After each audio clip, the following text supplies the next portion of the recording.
Përshëndetje të dashur miqtë e mi, përshëndetje të nderuar ndjekës, ja ku po ritakohemi sërish me mua Tirona Lilin, pikërisht këtu në kanalin ton Monitor TV, këtë herë për të folë pak për Gjestin.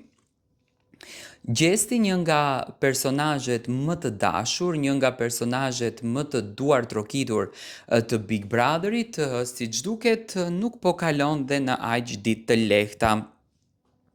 Ju e dini shumë bukur që Gjesti ka patur disa sfida, në fakt sfidë që e përjetoi që nga kompania On Air, do me thënë luftra që pati me këto kompani të cilat fatkeqësisht akoma nuk janë zgjedhur deri më sot, por vazhdojnë edhe betejat e tjera ndoshta nga lëndime që Gjesti ka marrë edhe me Bonart Ajvazin.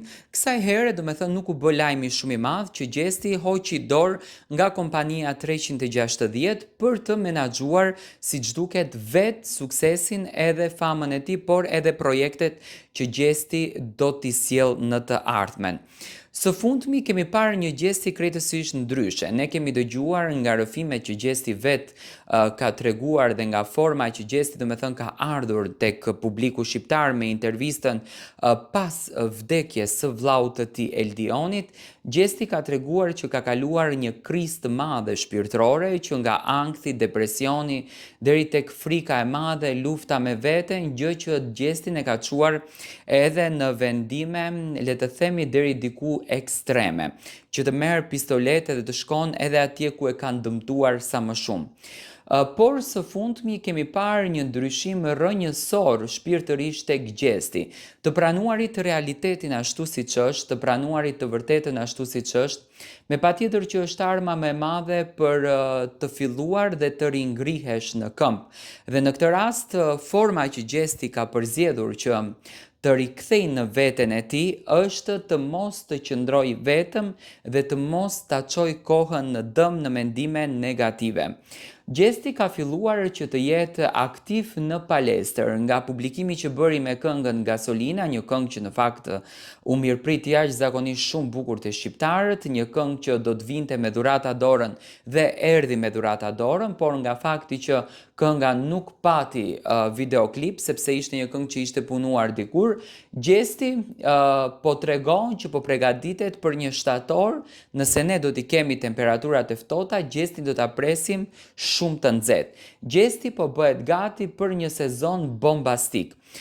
Palestra unë e di gjithmonë që të ndihmon jashtëzakonisht shumë në mendime dhe të ndihmon dhe në ankth, të ndihmon dhe në depresion dhe të shndron krejtësisht në një njeri tjetër dhe Gjestin unë e shoh krejtësisht një njeri pozitiv. Gjesti ka publikuar këto foto që duket që ka bërë ndryshime të trupit të tij, por gjithsesi Gjesti ka premtuar që do të sjellën këngë të reja tashmë të publikuara në kanalin e Gimbos. Si e shikoni ju Gjestin tashmë dhe çfarë pritet nga Gjesti? Përshëndetje të dashur miqtë e mi, përshëndetje të nderuar ndjekës, ja ku po ritakohemi në këto temperatura kaq të ftohta, por duke ndarë lajmet më të fundit dhe duke komentuar lëvizjet më të fundit të personazheve publik. Në këtë minutazh dua të ndaloj tek Egli Tako. Egli Tako, pas të gjithë suksesi, gjithashtu dhe Egli që pati me 2 sezone në të 2 emisionet, që ka patur vërtet një dashuri të madhe nga publiku, që ka marrë një respekt madh nga publiku, që ka marrë një vlerë të madhe nga publiku, Egli Tako çdo ditë po na fasionon dhe po na habit me respektin që ajo ka kundër drejt vetes. Ndryshe nga të mira që sjell dashuria, ndryshe nga luksi që sjell dashuria, Egli, siç duket, nuk ka preferuar që zemrën e saj t'ja besoj dikujt. Do me thënë do të gënjenim veten, nëse ne thonim që Egli Tako nuk ka patur propozime, që Egli Tako nuk ka patur ngacmime, që Egli Tako nuk ka patur një mashkull i cili ka përqyer Eglin dhe është çmend pas Eglit. Me patjetër që ka patur, me patjetër që vazhdon të ketë, por siç duket në këtë pikë Egli Tako nuk preferon që t'ia dhuroj zemrën dikujt, ndoshta pa e ndier akoma se ka ardhur momenti. Fokusi i Eglit, ndryshe nga personazhet e tjerë që fokusin mund ta kenë tek dashuria, Fokusi i Eglit është tek kujdesi ndaj vetes, tek e bukura e vetes dhe mbi të gjitha tek suksesi i jashtëzakonshëm në karrierën e saj. Do me thënë, Egli po investon në të gjitha dimensionet, në të gjitha format, po investon në karrierën e saj. Dëshiron që të ketë një karrierë të suksesshme, dëshiron që të ketë një karrierë pozitive dhe është fokusuar tek ky drejtimi. Ajo së fundmi ka ndarë 2 fotografi në Instagram, do me thënë gjatë gjithë kohës kur unë po komentoj ju po shikoni fotografit, këto 2 fotografi që Egli ko pas kohe shkon në vizitë të tillë për të kujdesur për veten dhe për t'i dhënë vëmendje vetes në këtë drejtim, do me thënë për ta bërë atë më të bukurën tek vetja e saj. Egli duke që është shumë e lumtur, duke që është shumë pozitive, në fakt një ndryshim në vete gjithmonë na sjellë një energji të re, një ndryshim në vete gjithmonë na sjellë një dritë të bukur dhe këtë gjë po e shoh te Egli, do me thënë shoh një vajzë e cila në të gjitha format di të kënaq veten e saj. Egli duke që ka shijuar një ver të bukur, duke që po shijon dhe vazhdon të shijon një ver të bukur, tashmë për t'u bërë gati për rikthim. Nga Egli kemi vetëm gjëra pozitive. Egli duket që dëshiron që të jetë sa më shumë fansave, do me thënë sa më afër fansave të saj dhe ndan me ne her pas here momente të bukura të çiftit. Përshëndetje të dashur miqtë e mi, përshëndetje të nderuar ndjekës, ja ku po ritakohemi sërish me mua Tirona Lilin pikërisht këtu në kanalin ton Monitor TV për të ndarë lajmet edhe ngjarjet më të fundit.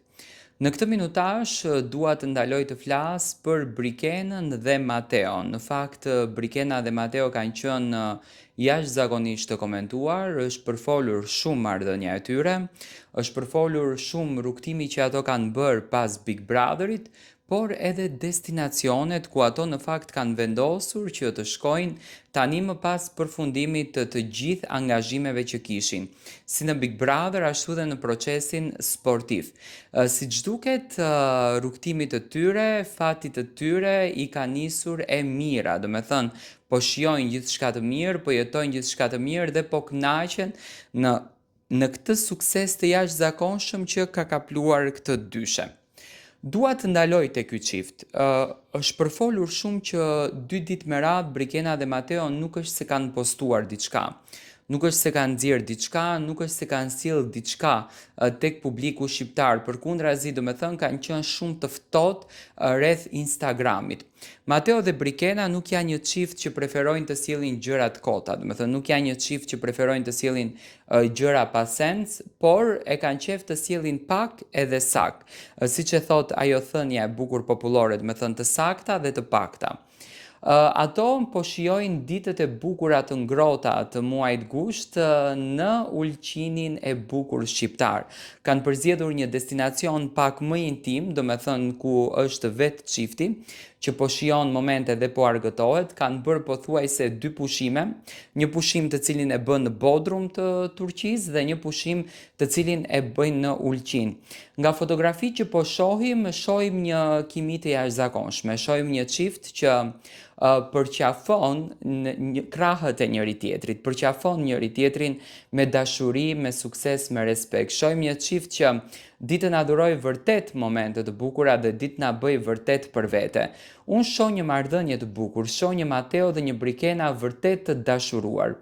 Uroj me zemër që gjërat ju shkojnë gjithmonë kështu. Uroj me zemër që marrëdhënia e tyre të jetë një marrëdhënie funksionale në këtë formë. Do të thënë, të ketë gjithmonë surprizat e bukura dhe gjithmonë të jenë më të dashuruar tek njëri tjetri.